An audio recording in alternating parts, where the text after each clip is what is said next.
중세시대의 성자로 이름을 알렸던 그 성 프란시스, 얼마나 경건한 삶을 살았던지 정원에 나가면 새들이 날아와서 어깨에 앉을 만큼 거룩한 삶을 살았습니다. 근데 프란시스가 입을 열 때마다 자기 자신은 죄인의 괴수라고 이야기를 합니다. 이제 제자들이 들으면서 아니 세상 사람들이 최고의 성자로 칭송을 하는데 입만 열면은 죄인의 괴수라, 괴수를 이야기하니까 이게 귀에 거슬리는 거예요. 그냥. 그래서 한 제자가 조용히 프란시스 선생님을 찾아가서 선생님 솔직하게 이야기해 주세요. 죄인의 괴수라고 이야기하는 것은 우리 들으라고 이야기하는 것이지요.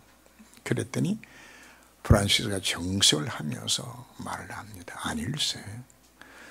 내가 하나님께 받은 은혜가 너무나 크고 놀라운데 내가 받은 은혜를 만약에 다른 사람이 받았다면 나보다도 훨씬 더 하나님 앞에 영광 돌리는 삶을 살아실 것인데 내가 너무 부족해서 이것밖에 하나님 앞에 쓰임받지 못한다고.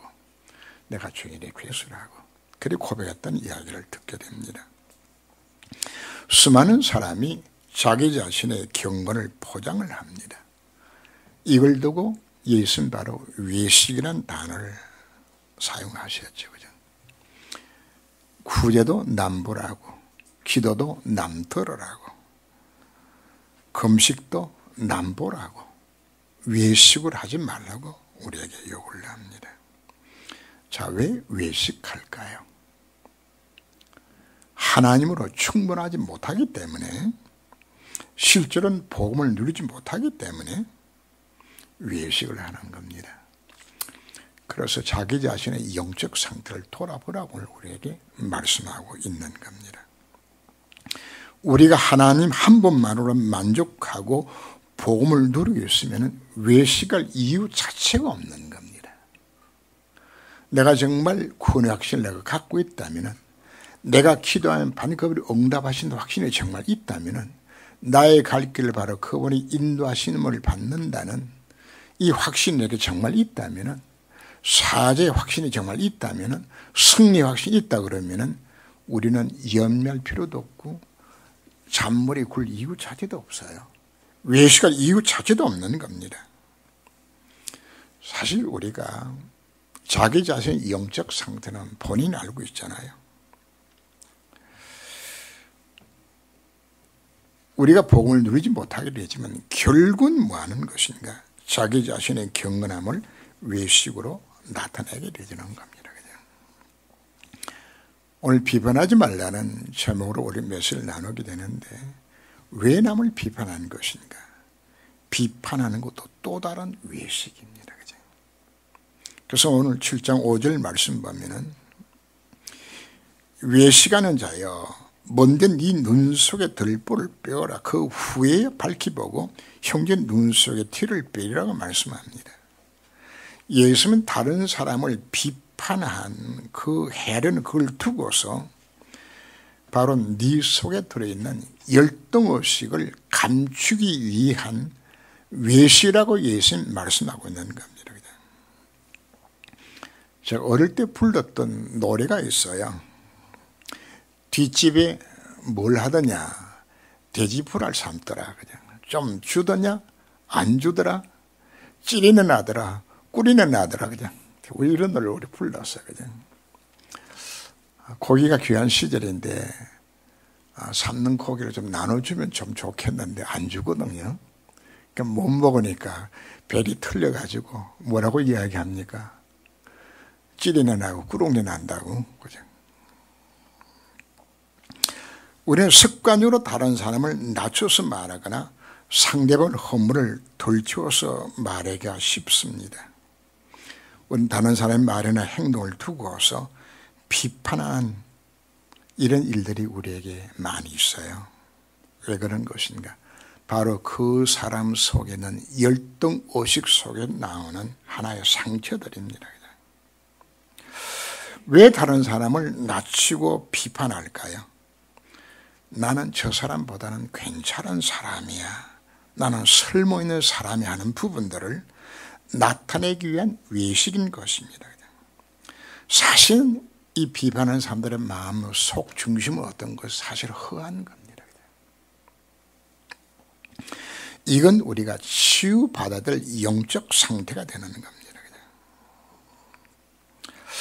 저도 오늘 메시지를 준비하면서 참 말씀 앞에 제가 들키는 것 같아서 제가 참 부끄러웠어요. 그냥 나에게도 남을 비판하는 이 외식하는 모습이 내게도 있거든요. 참 얼마나 악한 것인가 하면 상대방을 위하는 척하면서 우리가 비판을 해요. 한 괜찮은 여자가 자꾸 자기 딸을 비난하는 거예요. 그죠? 위하는 척하면서 비판을 해요. 그죠? 나중에 알고 보니까 자기 딸이 하는 전처소생이에요.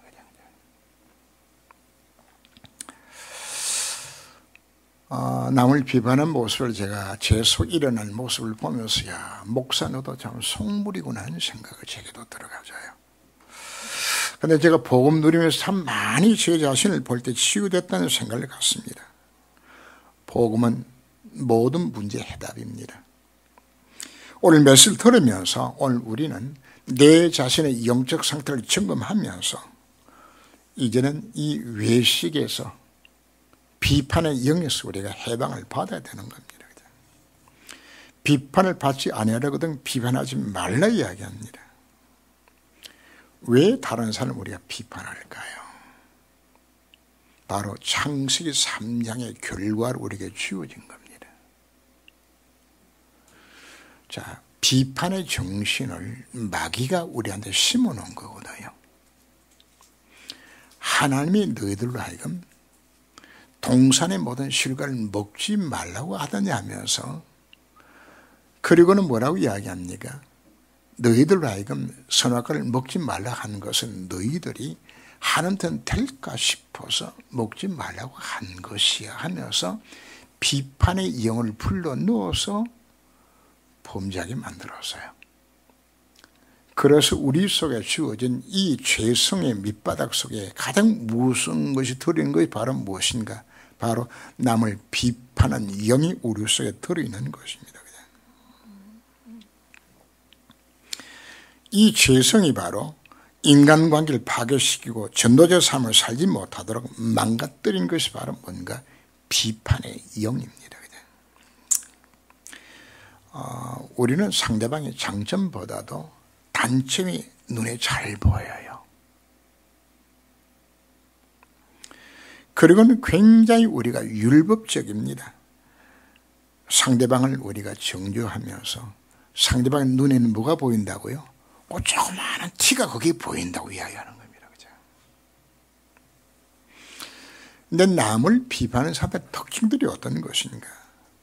자기 자신에 대해서는 굉장히 관대해요. 요즘 나오는 단어 중에 내로남불, 그냥 내가 하면 로맨스고 다른 사람이 하면 불륜이라고 말하는 거죠. 사악한 인간의 본성입니다. 상대방이 왜 그런 실수를 한 것인지 이유는 알 필요도 없고 무조건 잘못만 취득해서 정죄하고 비판하는 영들이 우리 속에 가득 차 있는 겁니다. 주로 언제 비판을 많이 하는 것인가 하면 서로 경쟁 상대 속에 있을 때 비판들을 많이 하죠.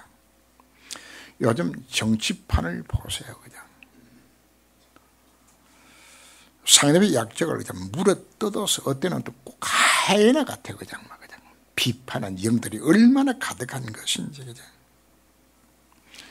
그건 그 결과로 그 비판에 견디지 못해서 자살까지도 하잖아요. 그냥 기무사령관도 노회찬 씨도 그냥 이건 못 견디는 거죠. 사람은. 사실은 악랄한 비판 자체는 사실 살인죄입니다. 그냥. 이 비판이 익명이 되면은 더욱더 악랄해져요. 그 SNS에서 여러분들이 다른 사람 비방하는 거 보세요. 그냥 얼마나 그냥 심한 것인지. 그냥. 우리의 상대방으로 하여금 이와 같은 비판, 비난을 받게 되시면은 당신은 반기를 못하지만은 가슴에 품고 있다가 상대방이 잘못을 범하게 되시면은 자신이 당했던 것보다 더 크게 상대방을 뭐 합니까? 또 정죄하죠. 그죠? 이게 오늘 우리의 정치판의 악순환의 모습들입니다. 그죠?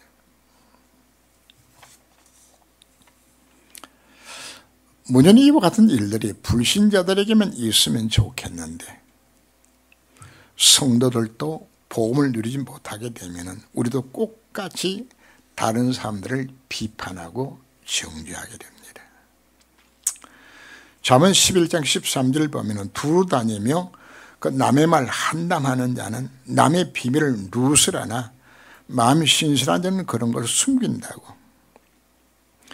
입만 열면은 습관적으로 남을 비판하고 비난하는 사람들, 그분은 사람 대접 못 받아요. 그리고 여러분들이 조심해야 될 부분 자체는 여러분들이 가정에 돌아가서 자녀들 앞에서 교인들 여러분들 비판, 비난하지 마세요. 그건 여러분 자녀들로 하여금 완전히 신앙생활을 망치게 만드는 겁니다. 하나님 자녀는 상대방의 허물을 들추어서 웃음거리나 비판하지 말아야 됩니다. 그 사람은 다른 사람에게 따돌림을 당하고 그 사람에게는 깊은 내용을 그분하고는 대화를 나누지 않습니다. 왜? 알면은 또 나발 부을 거니까. 그죠? 이 사람이 뭐가 없어요? 친구가 없어지게 되잖아요. 그러니까 더 조심 부분 자체는 나의 비판 때문에 내 전도의 문이 사실은 막혀지는 겁니다. 아이고, 저는 그냥 상종할 사람이 못 되게 되거든요. 소위 뒷담화 간다는 이야기 우리 많이 듣죠, 그제? 그 소리를 다른 사람을 통해서 당신 비난하다는 소리를 듣게 되지만 그 사람 기분이 더러운 겁니다, 그제? 우리가 이렇게는 만들지 말아야 되는 겁니다, 그제? 우리는 자신도 모르게 습관적으로 다른 사람을 비판하는 일이 없도록 우리 입술에 재갈을 먹여야 합니다. 사랑은 허단 허물을 덮습니다. 그죠? 우리가 남을 비판하는 것이 입술에 자주 나오거든. 여러분 자신의 영적 상태를 점검해야 됩니다.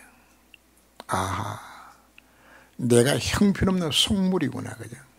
내가 비판의 영에 내가 지배를 받고 있는 내가 영적 상태로구나. 우리 보아야 되는 겁니다. 복음을 누리게 되지면은 상대방을 보는 눈들이 달라지게 되죠. 사울왕이 다윗을 죽이기 위해 가지고 특공들을 준비하고 다윗을 추격을 하죠. 그죠? 도망치다가 다윗이 숨을 곳이 없어서 엥게대 가니까 굴이 뚫렸으니까 굴 속에 들어가서 숨었단 말이거든. 근데 하필 이 굴 안으로 사울왕이 낮잠 자려고 들어오는 거지, 그죠? 안에서 보니까 도롱이 다 보였단 말이에요, 그죠? 결석을 어떻게 할까, 그죠? 옆에 있는 장수가 이야기하는 저 잠들 때 가서 죽이라고, 그죠? 근데 다윗은 죽이지 않고 그 사울왕의 옷자락을 겉옷으로 그냥 칼로 베가지고, 그죠? 사울왕이 깨워서 밖에 나갔을 때에 뒤에서 큰 소리를 부릅니다. 왕이 하고 부릅니다. 그죠? 돌아보니까 다윗이거든. 자기 잡으려는 거죠. 다윗이 뭐라고 이야기하는 것인가 하면, 왕이요, 신하들이 바로 다윗이 내가 왕을 해하고 죽이려고 한다는 그 신하들의 말을 듣지 마소서. 나는 왕을 죽일 수 있는 이 기회가 되어졌는데도 보세요. 이게 왕의 옷자락 아닙니까? 안 죽이지 않았습니까?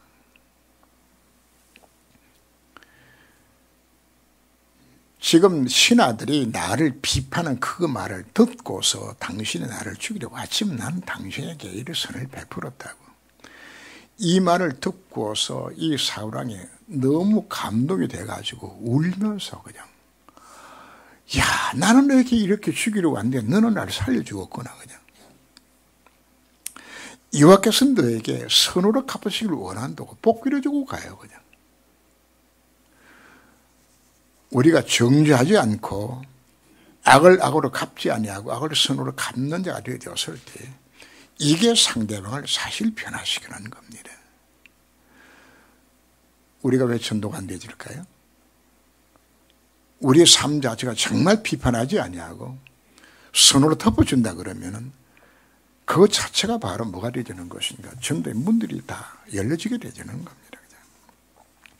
외식하는 자여, 먼저 네 눈 속에서 들보를 빼라고 말합니다.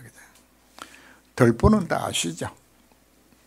목적음을 지을 때 기둥에 온전한 가장 굵은 그 기둥목을 두어서 우리가 들보라고 이야기를 합니다. 우리 속에는 뭐가 들어있다고요? 남을 비판한 들보를 이걸 없애지 아니하고 남의 사소한 작은 것만 보면서 비판한 이 영이 우리 속에 들어있다고 우리가 말씀하고 있는 겁니다. 산상수훈에서는 세 가지를 먼저 하라고 이야기하죠. 형제에게 원망 들을 만한 일이 있거든 그 형제 화목하고 난 후에 그리고 와서 내게 예물을 드리라. 예배가 귀하지만 뭐부터 먼저 하라? 화목해라. 그냥. 너희는 먼저 그의 나라와 그의 의를 구하라. 그냥. 먼저 네 눈 속에는 들보를 빼라 말하는 겁니다. 그냥. 뭐부터 먼저 하라고요? 나는 하나님 앞에 예배드리러 왔는데 나 때문에 상대방의 마음을 불편하고 억울하게 만들어 놓고 나는 하나님 예배 드리겠다고? 하나님 그 예배 받으시겠냐고 이야기하고 있는 겁니다.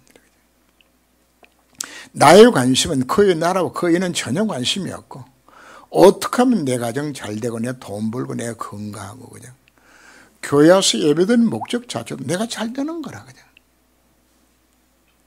그 예배가 정말 하나님 앞에 연락되겠냐? 그 기도가 하나님 들으시겠냐? 하나님 우리 동기나 야망충기로 성답하신 분 아니요.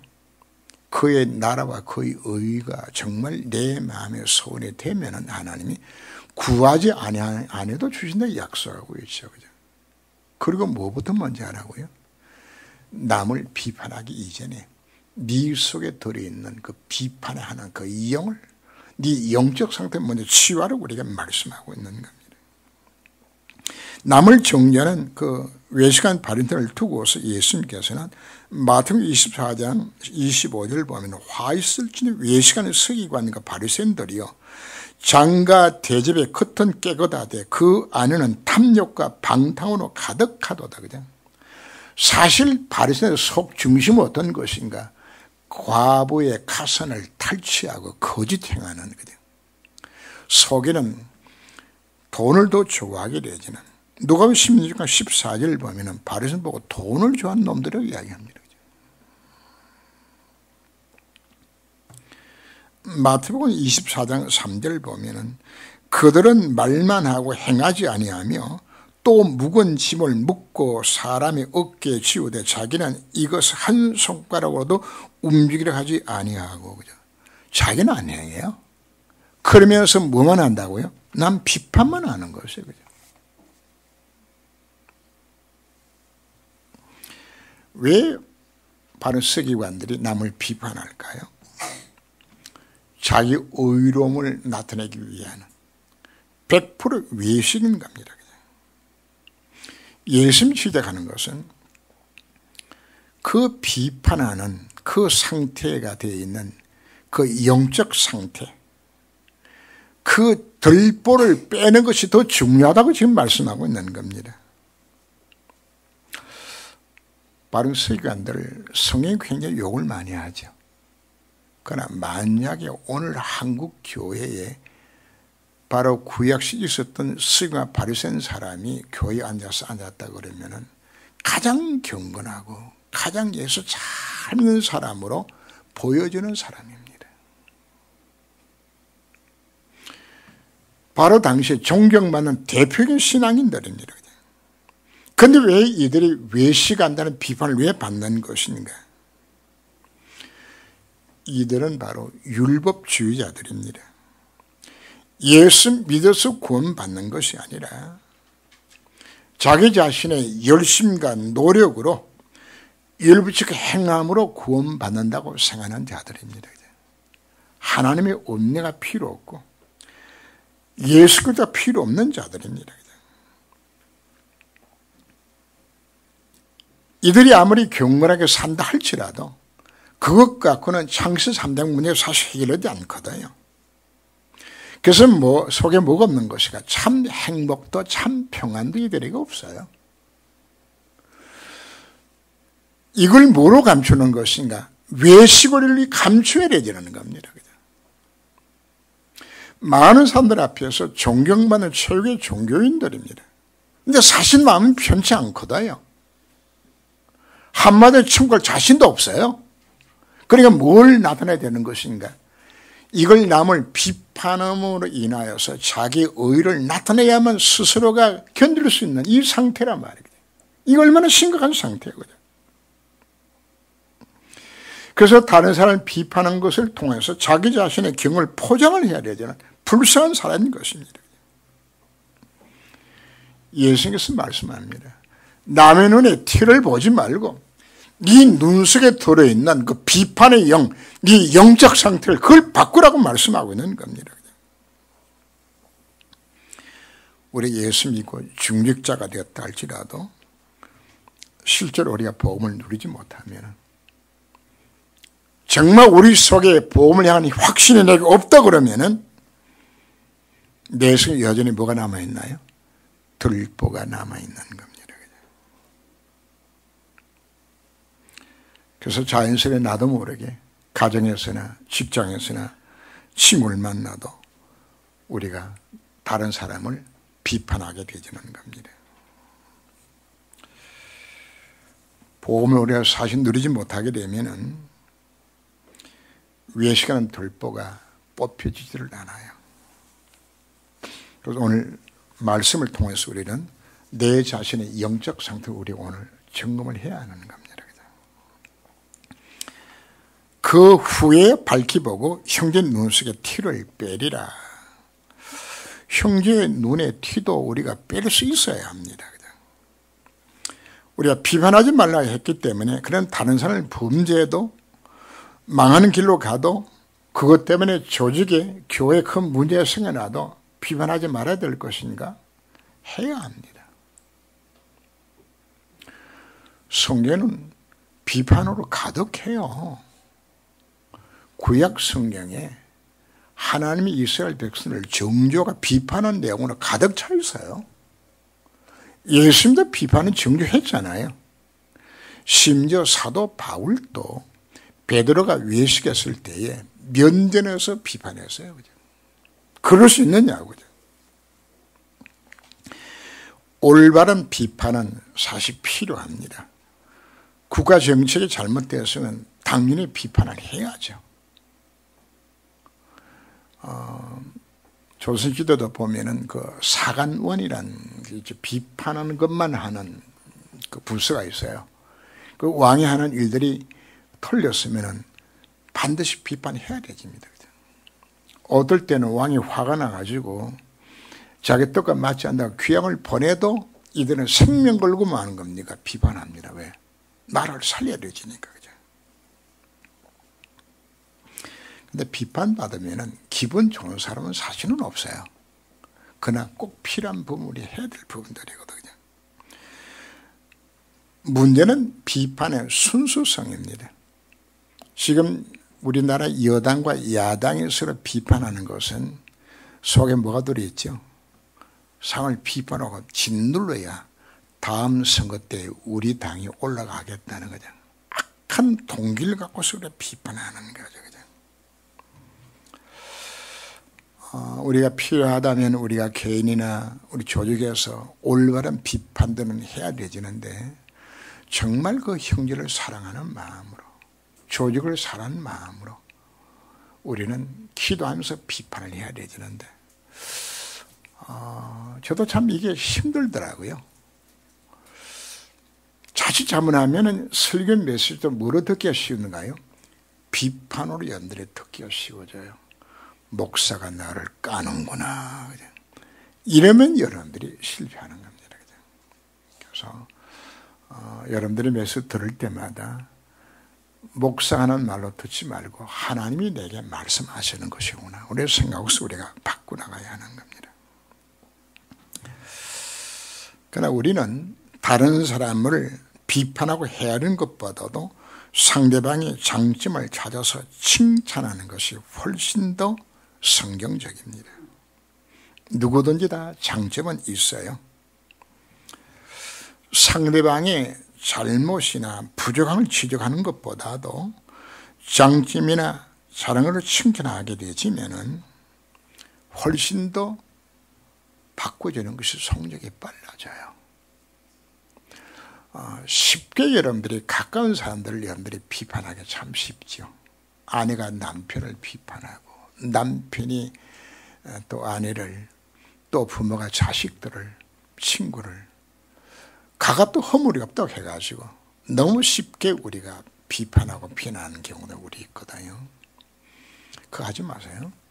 하지 말고 오히려 잘했다고 칭찬해 주세요. 덮어주고 이걸 해줘야 되는 겁니다. 사람은 누구든지 비판을 받게 되시면 자기 자신이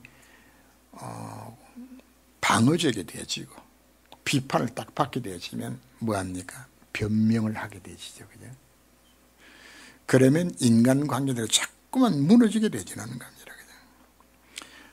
반대로 상대방으로 하여금 칭찬해주고 인정해주게 되지면은 사람들이 달라져요. 이거 안 해주게 되지면은 가정에서 여러분들이 대화가 끊어지게 되져요. 뭐 하라고요? 비판하지 말고 상대방의 잘한 부분들을 칭찬해주고 오히려 잘못된 게 있으면 우리가 뭐 하는 겁니까? 기도해야 되지는 겁니다. 그리고 우리는 쉽게 다른 사람을 포기를 합니다. 저 인간은 안 돼. 저 인간은 사람들이 걸렸어. 우리는 비판하기 이전에 그 사람이 왜 그렇게 할 수밖에 없는 것이 영적 상태를 바라보고 그 사람을 배려하고 이해할 수 있는 마음을 가져야 합니다. 왜요? 그 사람도 지금 창세 3장 속에 빠져서 서로의 자기 영적 상태가 무너진 부분 자체를 그냥 겉으로 드러내는 부분들이거든. 사실 불쌍한 사람들이란 말이거든. 비판의 대상이요. 사람 노릇 못하던 자들도 복음 안에서 변화가 되진다면 오네시모처럼 변화가 일어나는 겁니다. 오네시모는 누군가요? 주인의 재산을 훔쳐서 도망갔던 노예입니다. 이건 사형을 당하다 몇 번 당해야 될 친구인데 이게 복음 듣고 변화를 받고서 나중엔 빌면 교회에 그 주인은 그 교회 장로 되고 본인은 그 교회 목사가 됐다니까요. 우리는 다른 사람을 정죄할 것이 아니라 그 사람도 변화를 받는다면 얼마든지 스미를 있다는 걸 우리가 인정해야 되는 겁니다. 하늘에서 기도하는 이천승 목사 기억하시죠? 6.25 때 다리 하나가 날아가고 상해 군인으로서 그냥 악에 받쳐가지고 그냥 오만 횡패를 다 부렸다는 상해 군인이잖아요. 이 사람이 변을 받아서 그렇게 부흥사 될 줄은 누가 알았겠어요. 그죠? 우리는 상대방을 정죄가 비판하기 이전에 정말 그를 위해서 기도하고 그 과거에 망가지고 무너졌던 부분들이 정말 복음 속에 들어오게 되지면 이게 다 뭐가 되어지는 것인가? 이게 발판이 되어지는 것이죠. 우리 나 자신을 생각해 되집니다. 우리는 어떤 상황에서 내가 건져 고난받은 것인지 우리 속에 있는 이 비판의 영은 다 마귀가 준 겁니다. 네 눈이 밝아졌으니 하나님은 될까 싶어서 하나님이 네게 먹지 못하게 만든 거야. 무슨 비판의 영이죠. 고개 그대로 우리 속에 들어있는 것입니다. 정말 복음 깨닫게 되지면은 비판의 영을 우리가 이길 수 있는 것처럼 바꿔지는 겁니다.